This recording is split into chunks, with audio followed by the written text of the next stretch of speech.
The YMCA movement not only responded to the needs of young men, many who were immigrants to America, the YMCA also discovered their role in developing young boys. It became obvious that building boys was easier than mending broken men. To illustrate the impact of the youth development work in the Y, let's delve into Martin Luther King Jr.'s story.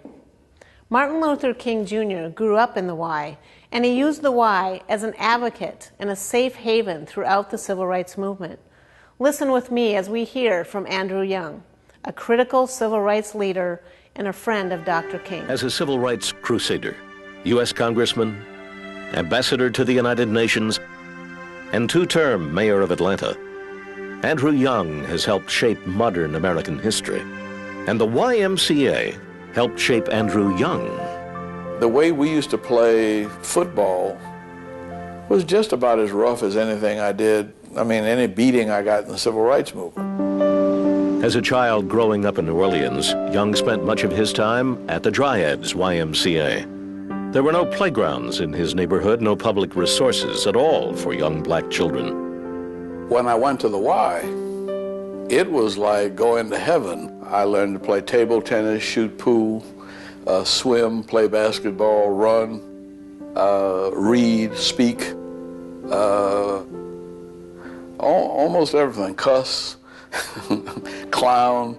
The YMCA was a great character developer.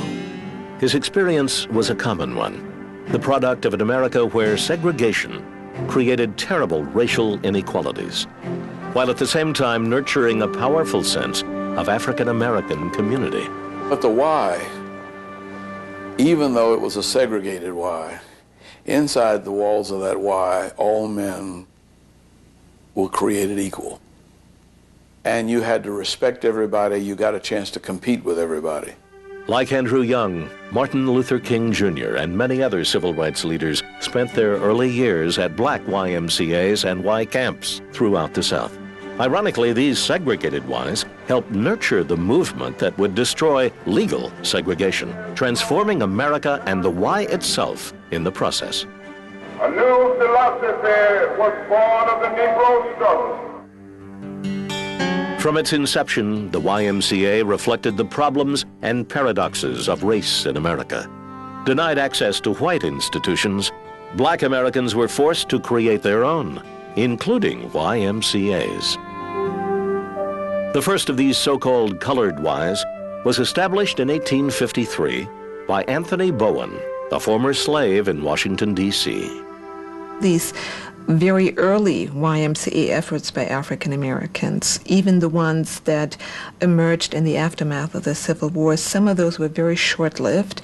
They consisted of gatherings in the living rooms, maybe of one individual. It wasn't until 1890 that the YMCA hired its first secretary in charge of colored work, 27-year-old William Hunton. Though the colored Ys remained separate and unequal, Hunton and his associate, Jesse Moreland, invigorated the Y's role in African-American communities around the country.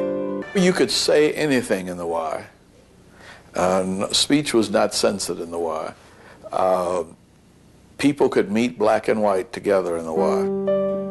In the early years of the civil rights movement, black Ys sometimes played host to planning sessions for sit-ins and other protests.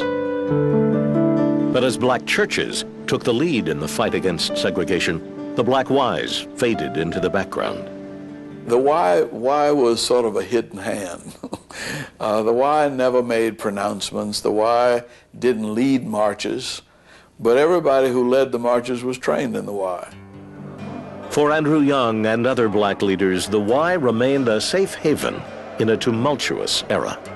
That was our family time. Whenever we were home together, one of the things that Dr. King would always suggest is, why don't we go to the Y for a family night swim? It would take more than a decade of struggle, but as landmarks like the Civil Rights Act became law, segregation gradually fell by the wayside. By the mid-60s, the social revolution the Y helped nurture finally forced the Y itself to change. In 1967, after more than a century of tacitly accepted racial separation, the National Board formally banned discrimination on the basis of race.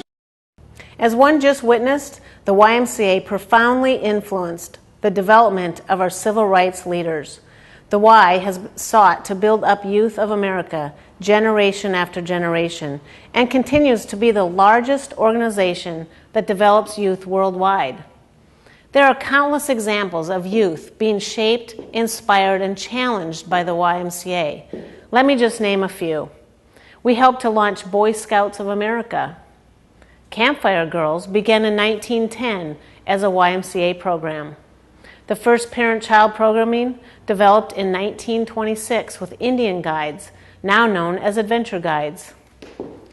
The idea of organized group camping was discovered and nurtured by the YMCA. Camp Dudley in upstate New York was our first camp established in 1885.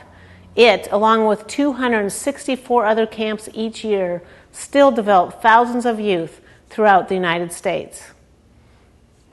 In the 1960s, American society began to see a shift in the workforce. As many mothers joined the workforce, parents were desperately searching for nurturing and safe places for their children to be before and after school. The YMCA once again responded to this need and saw this as a great opportunity to develop youth by becoming the largest child care provider in the nation, which is still true today. This passion for young people has evolved into an ongoing commitment to provide youth development within the inner cities, suburbs, and rural parts of America. The YMCA has taken responsibility for numerous social needs and developed youth since its origin. Now here is Heather to introduce to you another cause the Y has been committed to throughout its history.